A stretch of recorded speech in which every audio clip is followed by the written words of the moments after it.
నమస్తే, నేను Vamsi. Welcome to the point. ఈరోజు టు ది పాయింట్లో భాగంగా ప్రధాని మోదీ ఓ ఆసక్తికర ట్వీట్ చేశారు. ఆ ట్వీట్ నేను మీకు చెప్పే ప్రయత్నం చేస్తాను.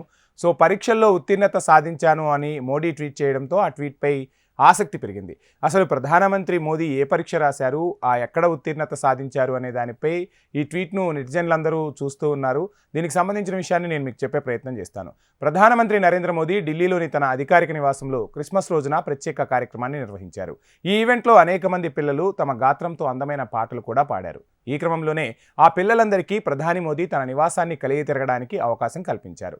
వారితో ముందుగా ముచ్చటించిన ప్రధాని మోదీ దేశ ప్రధానమంత్రి అధికారిక నివాసాన్ని మీరెప్పుడైనా సందర్శించారా అని ఆ చిన్నారులను ప్రశ్నించారు.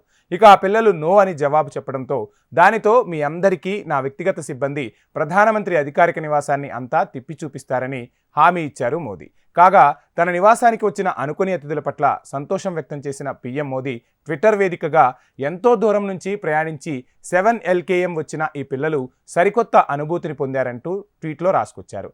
నా ఆఫీస్ అంతిమ పరీక్ష ఉత్తీర్ణత సాధించినట్టు అనిపిస్తోందని, దానికి థమ్సప్ అనే సింబల్ ఇస్తూ మోడీ ట్వీట్ అనేది చేయటం ఇప్పుడు పెద్ద ఎత్తున చర్చ జరుగుతుంది. అంటే చిన్నారులు అక్కడికి రావటం మోదీ ఊహించినప్పటికీ సో ఆ చిన్నారులకు ప్రధానమంత్రి అధికారిక నివాసాన్ని ఏదైతే ఉందో ఆ అధికారిక నివాసాన్ని కలిగి తిరగడానికి అవకాశం కల్పించడం పట్ల ఆ చిన్నారులు హర్షం వ్యక్తం చేయడంతో ప్రధాని మోదీ ట్వీట్ చేసినట్టు తెలుస్తోంది. సో ఇది ఇవాల్టి to the point. Please subscribe HM TV.